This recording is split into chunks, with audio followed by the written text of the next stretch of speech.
Ammar, how's it going? It's going, man. How about yourself? Yeah, not too bad. How's your back? Still hurts, man. It must be from carrying this channel all by yourself for the last two Oh, weeks.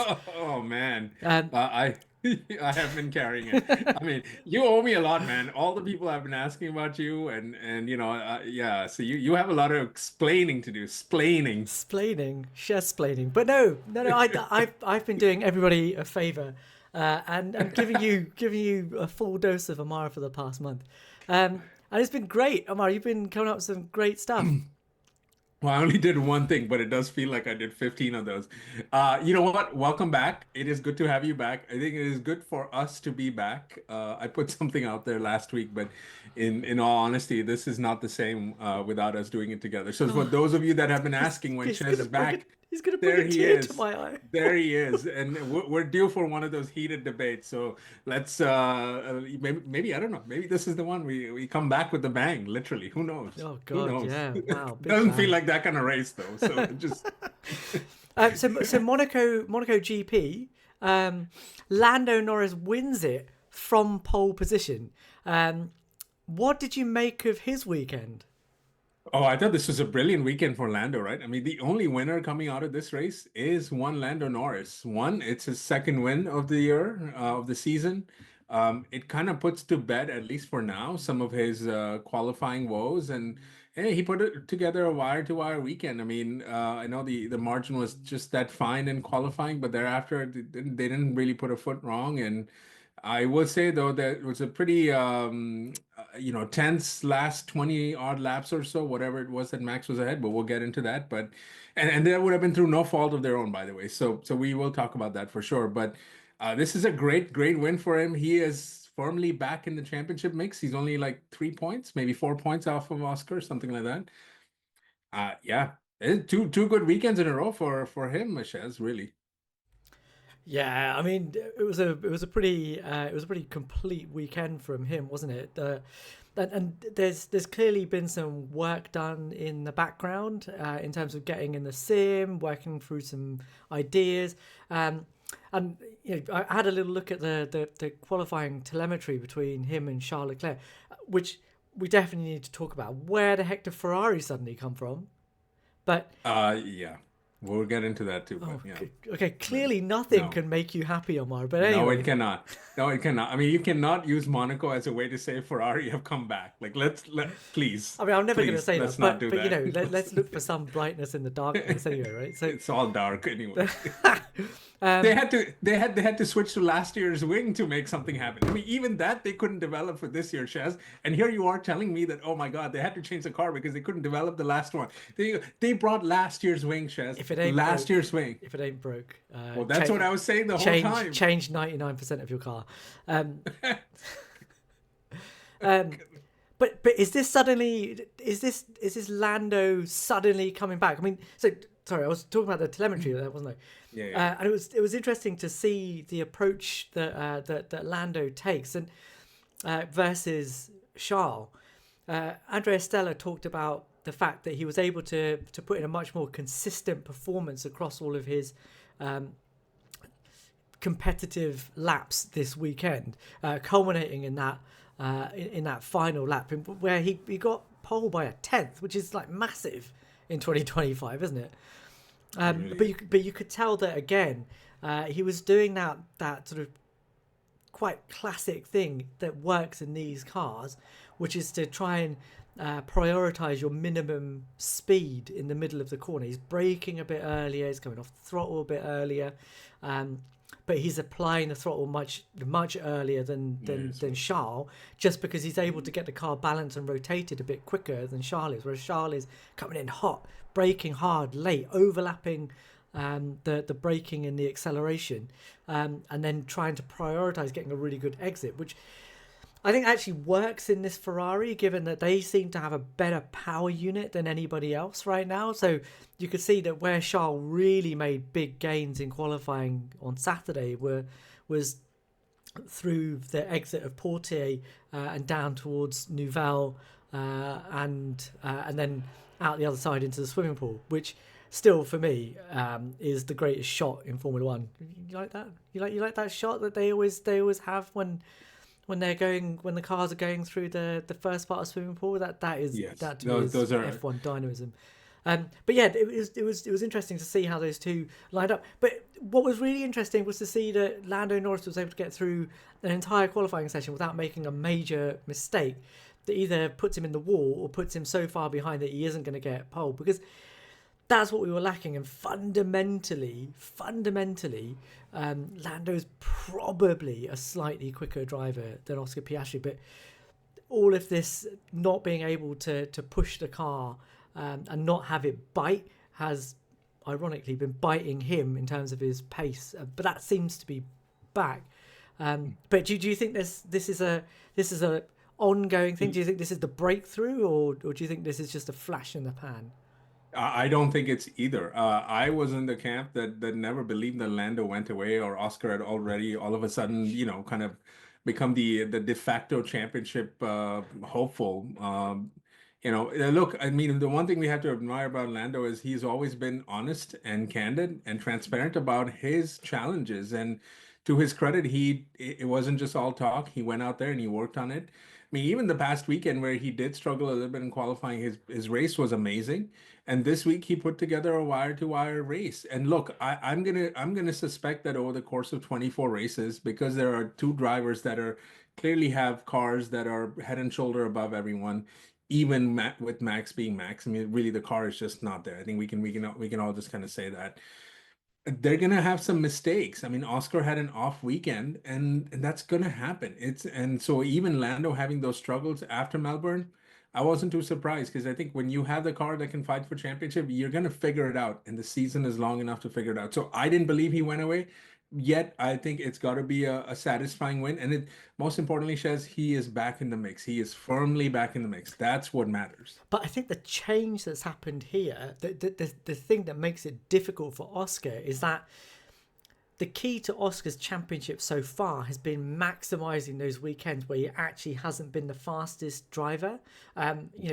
Jeddah was absolutely case in point, because he was definitely not the quicker driver of either of the McLarens, and certainly not the quicker driver over Max Verstappen going into the race. And yet he came out winning the race, right? That's what good championship campaigns are built on. But the problem for Oscar is that he's had a bad weekend in Monaco, and he didn't maximize a weekend where he actually genuinely was the fastest driver out of the big three in Imola. And how costly is him defending against George Russell into turn one, and that mega move that Max put on him going to cost him when it comes to totting up all the points at the end of the season. And I mean, you could say the same about Lando having those mistakes, right? Earlier on yeah, as well. a lot, So I but he's mean, now only 3 points behind, and he didn't have the problem that Oscar had in race one, where he dropped like 20 points. I think we have to just wait and see, right? It's just way too soon. I don't think until you get to about 75% of the season that you can actually kind of, and that'd be a fun thing for us to do. I mean, 3 quarters into the season, we can go and kind of do a little bit of a mental math of how many points were lost potentially. I mean, you can kind of come back and do that. Genuinely, Shaz, I think when you have Max in the mix, I think there's going to be a little bit of a toss up, right? I mean, so these things are going to happen. You're going to see drivers. I mean, look, when Oscar was overtaking Max in Jeddah, he didn't have anything to lose. It's different when you have the weight of expectations on there. That's when things change. And so maybe you are seeing a little bit of a regression. And I don't even like to use that word. It's maybe only slight. Again, it's not the worst weekend for him either, You by call the it way. a regression. Like, you think I'm the just saying Oscar's it's a going very backwards. strong. Oof. Well, I'm just saying it's all relative, right? I'm not saying he's regressed in terms of what his capabilities are. I just think that from the pedestal that we've put him on, like, because he has won, and look, he earned it too, by the way. But again, I think that, look, what it takes to put a championship season now in this age of Formula One, particularly with the number of competitors that have a chance week in and week out. I mean, even the Ferraris had a chance, and you wouldn't have gone into this race thinking that. I think that you have to do the best you can, and sometimes you have to take P2s and P3s even when you are looking for wins. That's just how it is, because these two guys are going to be fighting to the end.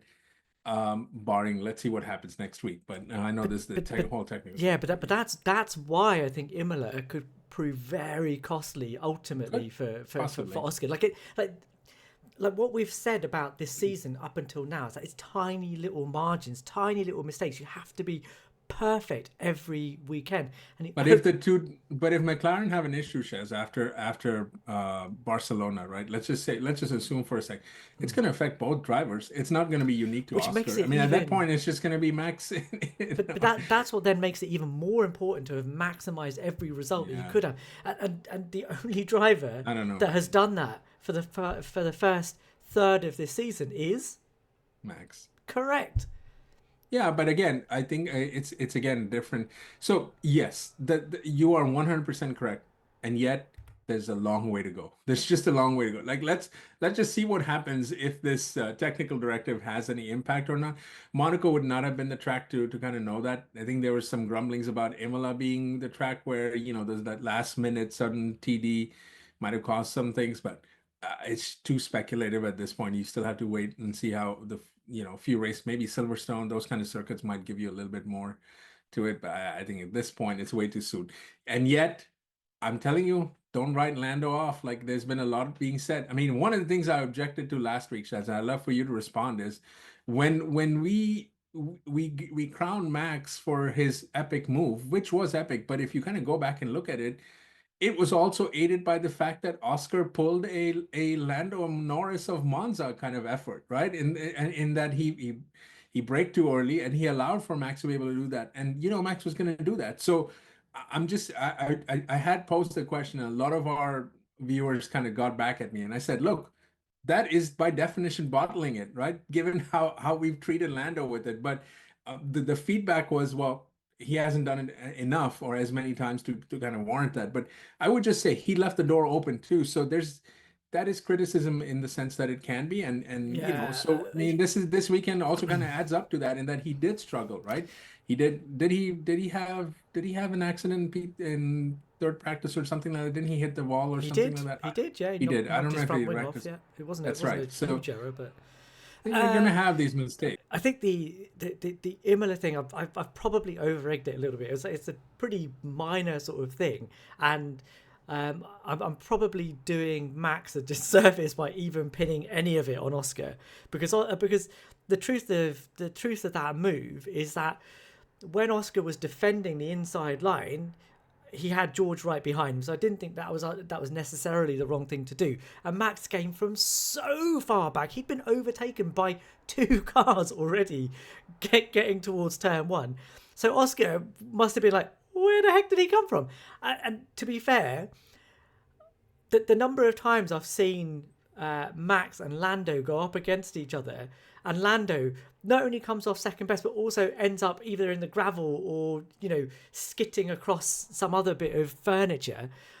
Oscar didn't do that. He still kept it within track limits. He still fended off George and was there or thereabouts. I I think mean, ultimately they didn't have the pace. McLaren just didn't have the pace there. Um, this and that and weekend. and he was the one who called the two stopper too. Oscar did, just like he did in Monza last year too. So, look, yeah, I mean, again, if you're Yeah, gonna just do the apples to apples sort of comparison of criticisms, look, every driver has their strengths, their weaknesses, there's certain oddities about themselves.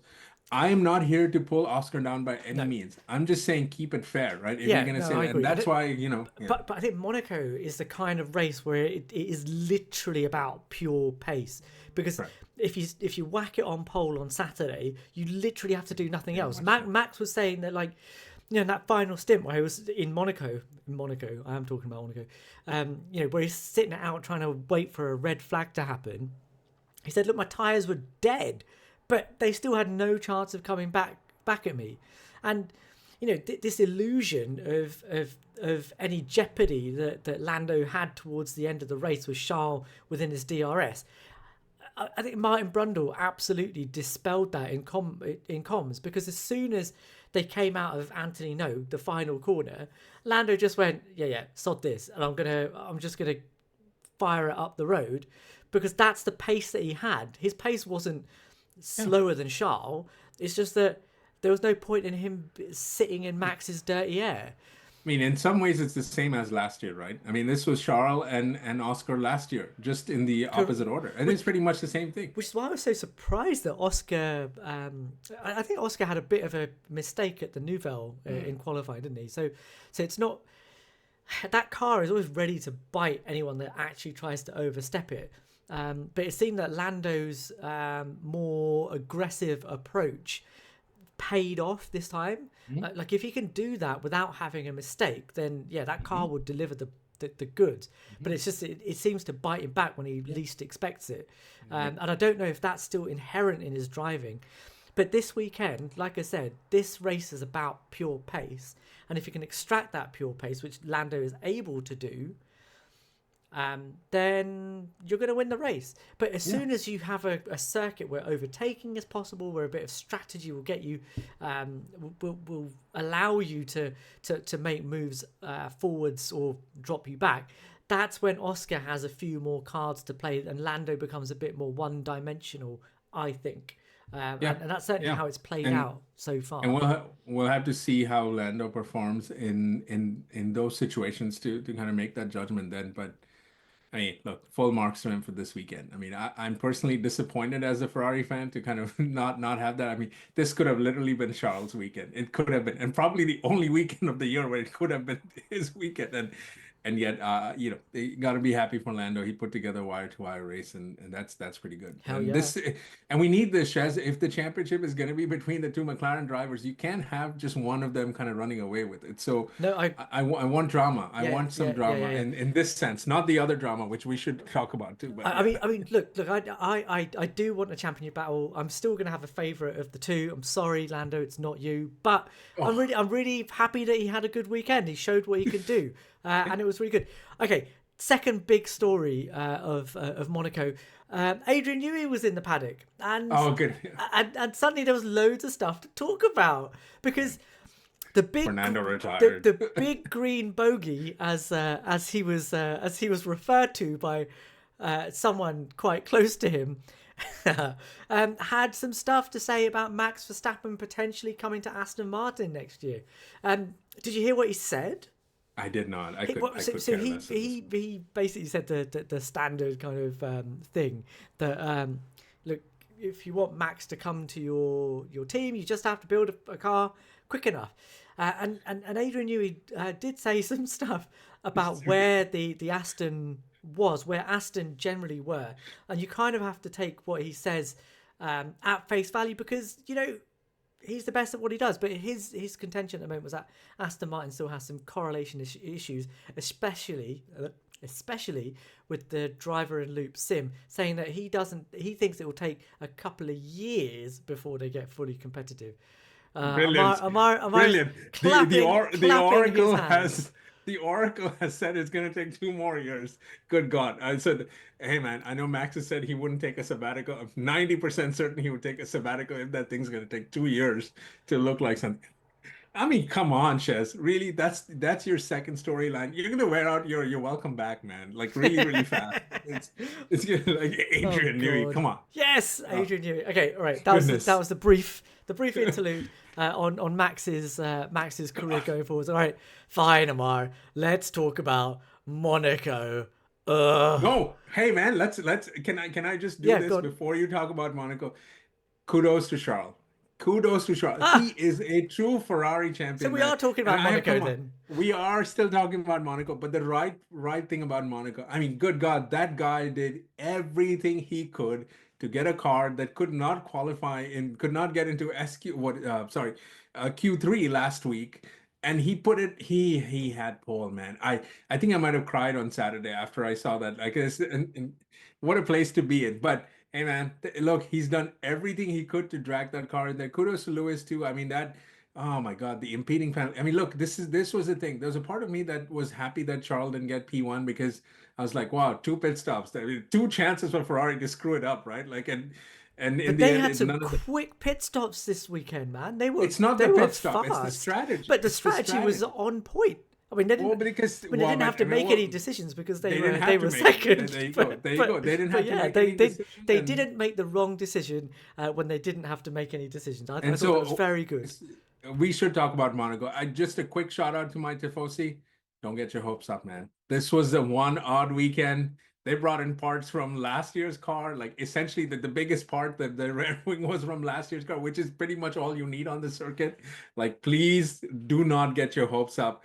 We're going to Barcelona next week. Good God, we struggled last year, so this year it's going to be. Let's make it out to Q3. That would be great. I'm not even. I mean, good God, they're going to get both eliminated in Q1 next week, right? That's what's going to happen. I'm pretty sure that's what's going to happen. But yeah. I mean, kudos to Charles, man, and they should do everything they can to put. I mean, look, man, Shez, I don't know how you feel about this. Lewis said in the lead up to this weekend that he is not expecting to be in the mix for a championship this year. Like his goal is to get settled with the team. So no. But his goal is to get settled with the team. So like like let's say the world is about to end, and then Ferrari somehow figures out to how to get in the championship mix, that Lewis should support Charles. I don't know what you think about that, but personally, I think he should. For what? Like, you think Charles is going to win the championship this season?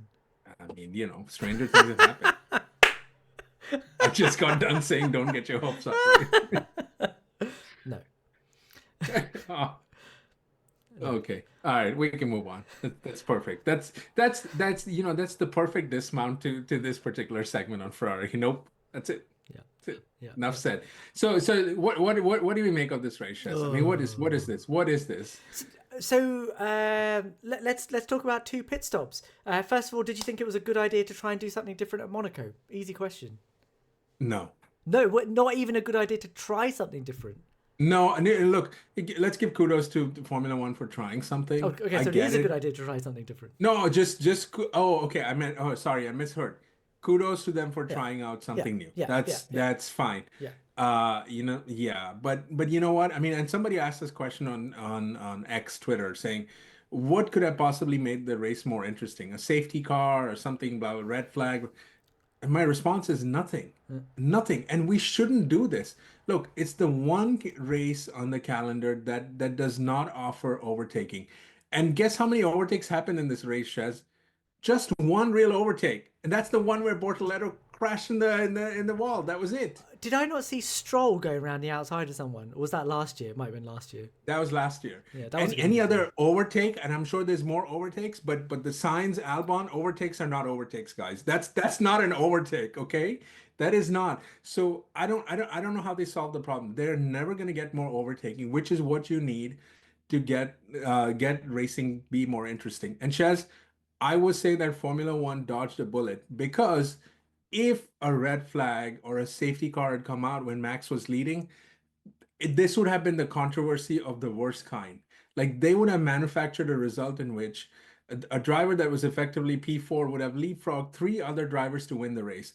And that's not what I want to see. I don't care if it's Max. I don't care if it was Charles in P4 or Lewis or whoever, or, maybe even a Bortoleto in P4 at that point. Like that. Okay, maybe then I would be interested. But, you know what I'm saying? Like, you can't have that. And they dodged that bullet, because you see what's happening there. And then the Williams game also kind of got me. That wasn't fun. It wasn't fun. Like, if that's what they're trying to give us, more of fun, entertainment.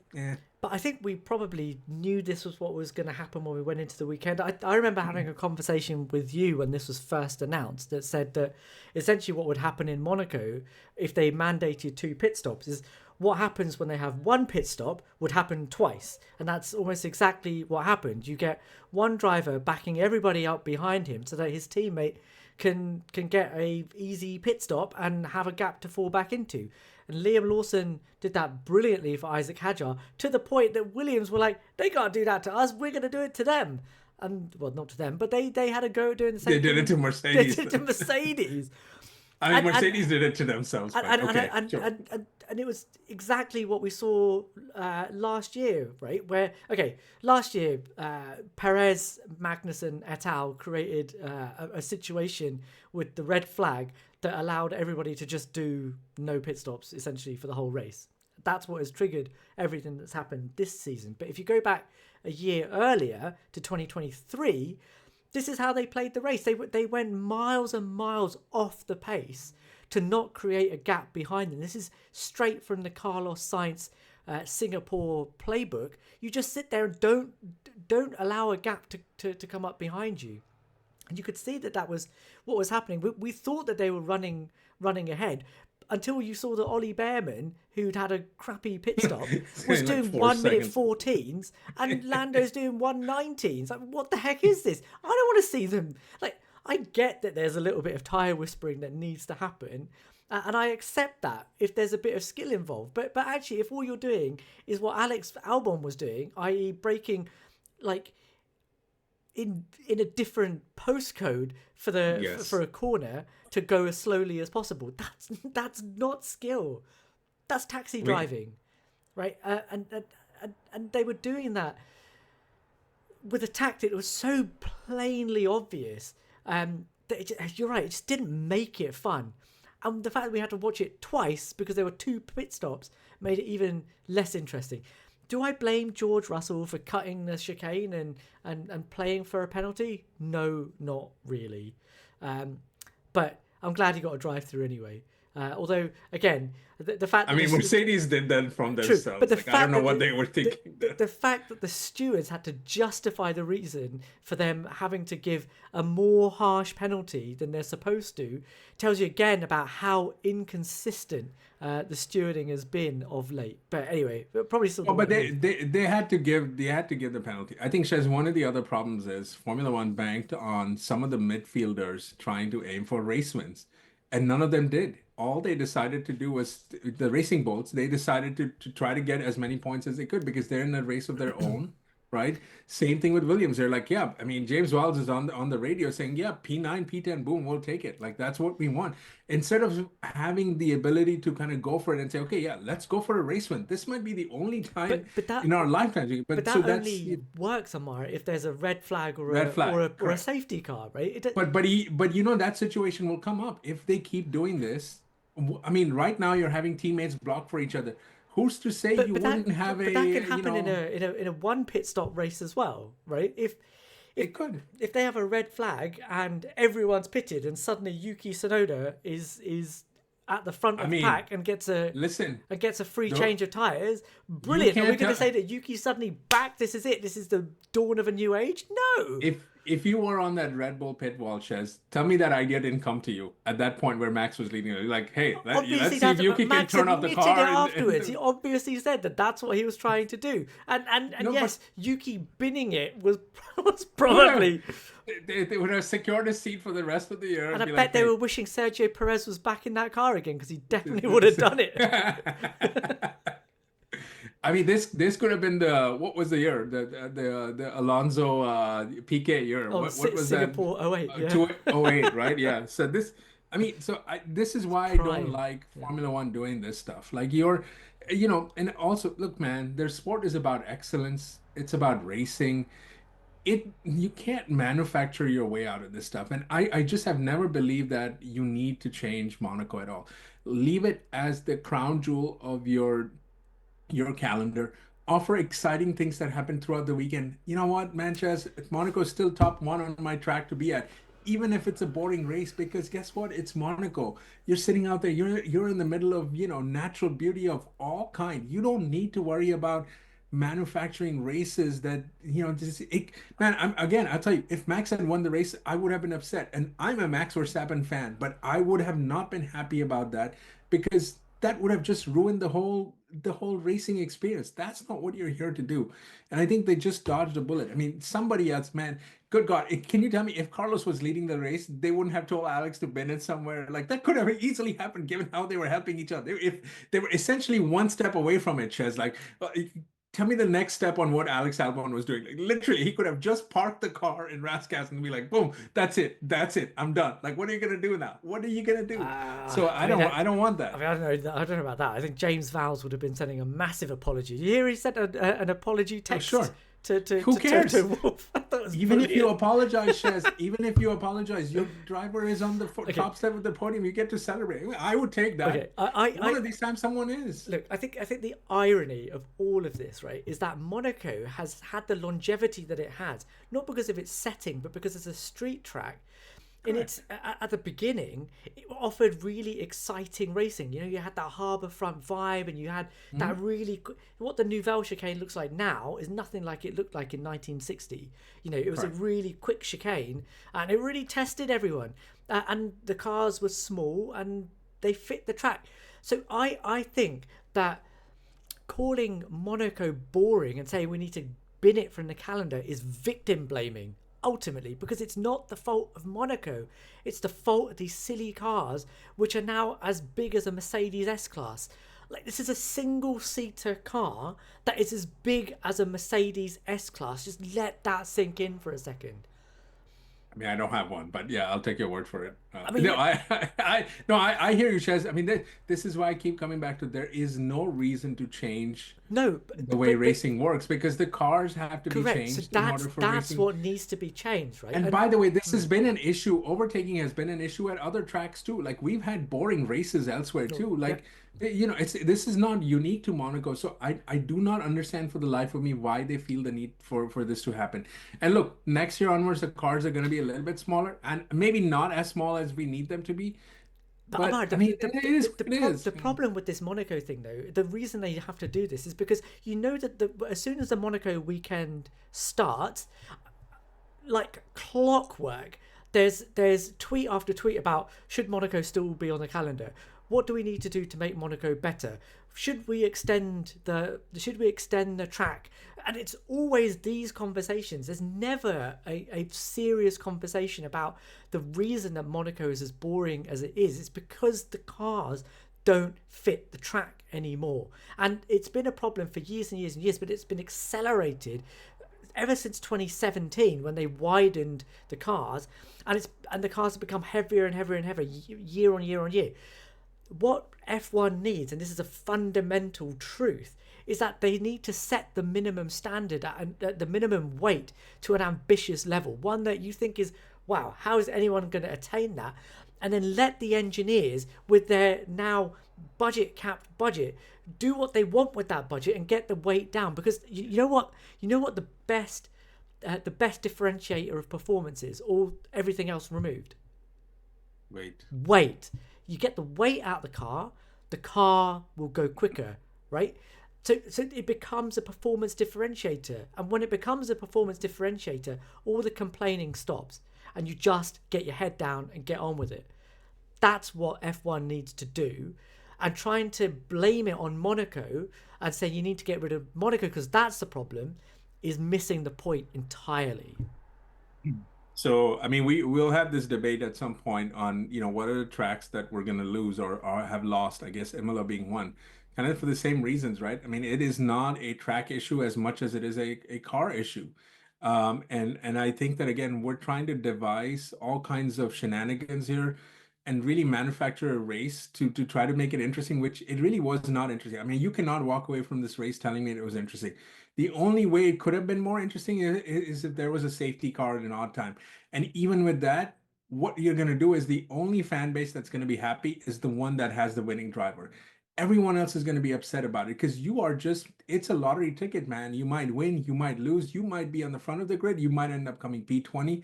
And we all thought about that going into this weekend too, Shez. So while I agree with your comments about what the chatter was coming into this week, I mean, the drivers made it pretty clear that this was going to be chaotic and a bit of a lottery. And I don't want to see that, especially in years like this year when the championship is tight, right? Like, you don't want.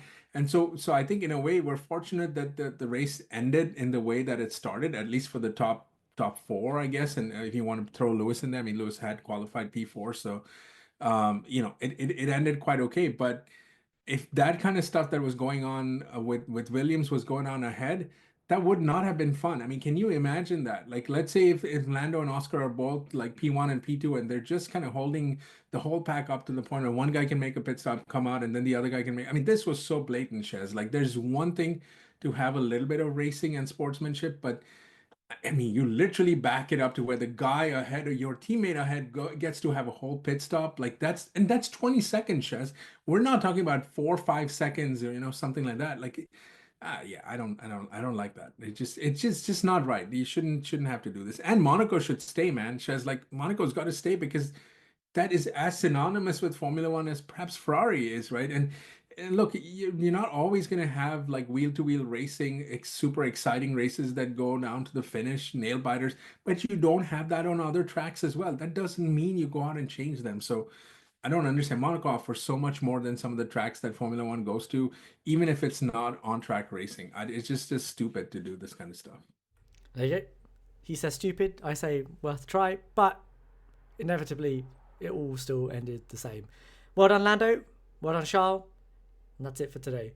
As usual, please like, please subscribe, please leave us a comment. We'll read every single one. We'll reply to as many as we possibly can, and we will see you guys in the next one. Later.